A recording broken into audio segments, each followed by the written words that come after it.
ஓம் ஸ்ரீ கிருஷ்ணாய பரமாத்மனே நமஹ. பகவான் ஸ்ரீ கிருஷ்ணர் மிகுந்த கருணையோடு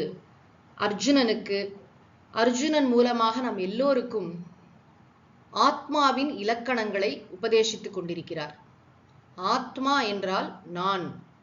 நம்ம ஒவ்வொருத்தரும் நான் சொல்லிக்கிறோமே, உண்மையிலே நான் என்பதற்கு பொருள் உடல் அல்ல, மனம் அல்ல, புத்தி அல்ல, இந்திரியங்கள் அல்ல. இது கொஞ்சம் ஆராய்ச்சி பண்ணி பார்த்தாலே நமக்கு தெரியும். ஆனா நம்ம எல்லாரும் ஒண்ணு சொல்றோம். என்ன சொல்றோம்? நான் செயல் புரிகிறேன், நான் ஓடா உழைக்கிறேன், நான் அவ்வளோ வேலை பார்க்கிறேன், உடலாலும் மனதாலும் நான் அவ்வளோ வேலை பார்க்கிறேன். நம்ம எல்லாருக்கும் செயல் புரிகிறோம்ங்கிற எண்ணம் இருக்கு. அதனால ஃபட்டீக், மனச்சோர்வு, உடல் சோர்வு எல்லாம் வருது. உடம்பு டயர்ட் ஆகுது, மனசு டயர்டு, எல்லாம் உண்மைதான். ஆனா சாஸ்திரம் கூறுகின்ற மிகப்பெரிய உண்மை என்னவென்றால், நான் அப்படின்ற கோர் பர்சன், நமக்குள்ள இருக்கிற உண்மையான நான், எந்த நான் உண்மையிலே நம்மளா இருக்கோமோ அந்த நான் செயல் புரியாதவன் என்பதை சாஸ்திரம் சொல்கிறது. இந்த ஸ்லோகத்தை படித்து அர்த்தம் தெரிந்து கொள்ளலாம். யயேனம் வேத்தி ஹந்தாரம் யஷ்சைனம் மன்யதே ஹதம் உபௌ தௌ ந விஜானீதஹ நாயம் ஹந்தி ந ஹன்யதே. இந்த உபதேசம் நடைபெறுகின்ற இடம் போர்க்களம். அதனால பகவான் செயல் என்பதற்கு உதாரணமாக இந்த சண்டை போடுறதே சொல்றார். கொலை செய்யறது, ஒருத்தன் அடிக்கிறது. யஹ ஏனம் ஹந்தாரம் வேத்தி, எவன் ஒருவன் இந்த ஆத்மாவை, அதாவது நான் கொலை செய்கிறேன், நான் செயல் புரிகிறேன் என்று எவன் சொல்கிறானோ, யஹச்ச ஏனம் ஹதம் மன்யதே, எவன் நான் கொலையுண்டேன், நான் தாக்கப்பட்டேன் என்று சொல்கிறான். அப்ப ரெண்டு விதமான இது இருக்கு. ஒண்ணு நான் செயல் புரிந்தேன், நான் செயல் புரிகிறேன். இன்னொன்னு நான் செயலின் பலனை அனுபவிக்கிறேன். இந்த ரெண்டு யுபௌ தௌ ந விஜானீதஹ, அவர்கள் இருவருமே அறியவில்லை. யாரு?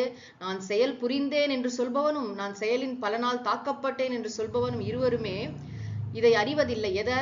அயம் ந ஹந்தி ந ஹன்யதே. அயம் என்பது இந்த ஆத்மா கொல்வதும் இல்லை, கொல்லப்படுவதும் இல்லை. ஹந்தினா கொல்வது. இந்த ஆத்மா செயல் புரிவதும் இல்லை, செயலின் பலனை அனுபவிப்பதும் இல்லை. இது எப்படி புரிஞ்சுக்கிறது? நம்ம எல்லாரும் காலையிலேருந்து ராத்திரி வரைக்கும் ஓயாம வேலை பார்த்துட்டே இருக்கோம். வேலை, உடலால வேலை பார்க்கிறோம், மனசால வேலை பார்க்கிறோம். ஏதோ ஒரு விதமான ஆக்ஷன் நடந்து கொண்டே இருக்கிறது. அப்ப நான் செயல் புரியாதவன் அப்படின்னு சொல்லும் போது நம்ம உடம்பு நம்மளை கொஞ்சம் ஆராய்ச்சி பண்ணி பார்த்தால், நான் என்பது உடலுக்கு வேறானது. நமக்கு இது தெரியும். ஏன்னா இந்த உடலை நான் அறிகிறேன். இந்த உடல்ல என்னென்ன மாற்றங்கள் நிகழ்கின்றனவோ அது எனக்கு தெரிவதால் நான் உடலுக்கு வேறானவன். இது நம்ம அப்பப்ப நினைச்சு பார்த்துட்டே இருக்கணும். ஏன்னா உடல் மயம் ஆயிடுறோமே. இந்த உடம்பை யாராவது குண்டா இருக்குன்னு சொன்னா அழறோம், வருத்தப்படுறோம். அழகா இருக்குன்னு சொன்னா சந்தோஷப்படுறோம். இந்த உடம்பு நாம் இல்லை. ஏன்னா உடலை நான் அறிகிறேன். அதே போன்று மனதில் இருக்கின்ற உணர்ச்சிகளை நான் அறிகிறேன். புத்திக்கு எது தெரியும் தெரியாது என்பதை நான் அறிகிறேன். அப்ப நான் என்பது சாட்சி.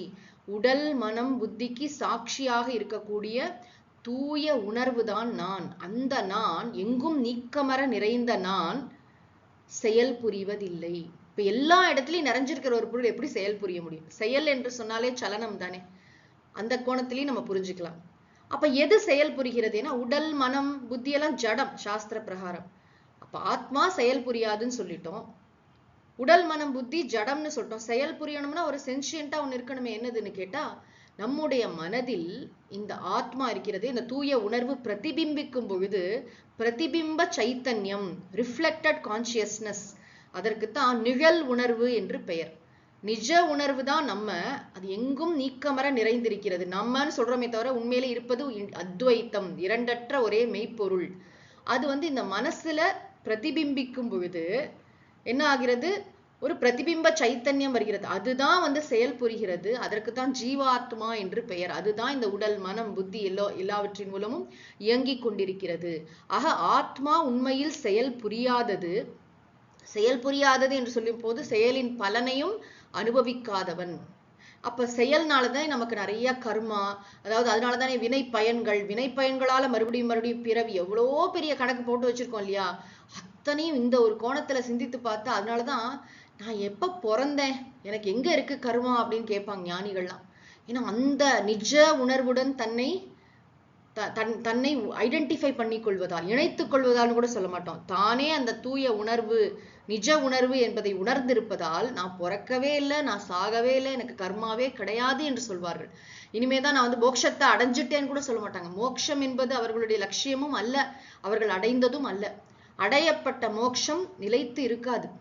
நித்திய சாந்தி, மனசாந்திக்காக கூட அவங்க ஒர்க் பண்ண மாட்டாங்க. நித்திய சாந்தி, எப்பொழுதுமே அமைதியாக இருக்கக்கூடிய ஆன்மஸ்வரூபமாக தங்களை உணர்ந்து கொள்கிறார்கள், மெய்ப்பொருளாக தன்னை உணர்ந்து கொள்கிறார்கள். அதனாலதான் உலகத்துல என்ன நடந்தாலும் சரி, இந்த செயல் அப்படிங்கறத மூலத்தை யோசிச்சு பார்த்தா, செயல் ஏன் வருதுன்னா ஆசைனால வருது. ஆசைனாலதான் செயல் புரியும். ஒரு அது ஒரு வாசனா இல்லையா? செயல் புரிவது, செயல் புரியாம நம்மளால இருக்க முடியாது. கீதையில பகவான் பல இடத்துல சொல்வார், பிரகிருதியின் குணங்களால் தூண்டப்பட்டு எப்படியோ செயல் புரிகிறோம். அந்த ஆசைக்கு காரணம் என்ன அப்படின்னு பார்த்தா, ஒரு நிறைவின்மை. என்னமோ ஒண்ணு குறையுது, இதை பண்ணாதான் எனக்கு நிம்மதின்னு சொல்லிட்டு பண்றோம். அந்த நிறைவின்மைக்கு காரணம் தன்னை பற்றிய அறியாமை, அவித்யா, காம, கர்ம அப்படின்னு ஒரு கனெக்ஷன் சொல்லுவாங்க. ஆக நான் எங்கும் நீக்கமர நிறைந்த நான் செயல் புரிய முடியாது. அப்ப செயல் புரிவது எது அப்படின்னு கேட்டா நிழல் உணர்வு, ஜீவாத்மா. இந்த உடல் மன கூட்டமைப்பெல்லாம் இயங்கிக் கொண்டிருக்கிறது. நான் உண்மையில் செயல் புரியாதவன், செயலின் பலனை அனுபவிக்காதவன். பகவான் போர்க்களத்துல வைத்துக் கொண்டு சொல்கிறார். அதனால இதை வச்சு என்ன செய்யலாம்னா, நான் செயல் புரிஞ்சேன், அதனால நமக்கு ஒரு இது வருது இல்லையா, நான் கர்த்தா, நான் பண்ணியிருக்கேன் அப்படின்னு ஒரு பெருமை வரும். அப்புறம் வந்து சில சமயம் வந்து தப்பா பண்ணி யாராவது நம்மளை வந்து அந்த செயல்னால நம்மளை தாக்கி விட்டாங்கன்னு சொன்னா நமக்கு வந்து குற்ற உணர்ச்சி வரும், என்னென்னமோ வரும். அதாவது தப்பா பண்ணிட்டோம்னா குற்ற உணர்ச்சி, நல்லா பண்ணிட்டோம்னா ஒரே பெருமை, என்னென்னமோ. இந்த செயல்னால, செயலின் விளைவுகளால் நாம் எப்படி பாதிக்கப்படுறோம். இன்பம் துன்பம் மாறி மாறி எப்படி நம்மை வாட்டி எடுக்கிறது. ஆக ஆத்மாவுக்கு உண்மையிலே இன்ப துன்பங்களே கிடையாது. ஏன்னா செயலே, அது செயல் டச் பண்ண முடியாது. அசங்க ஸ்வரூபம் ஆத்மா. அசங்கம்னா என்ன?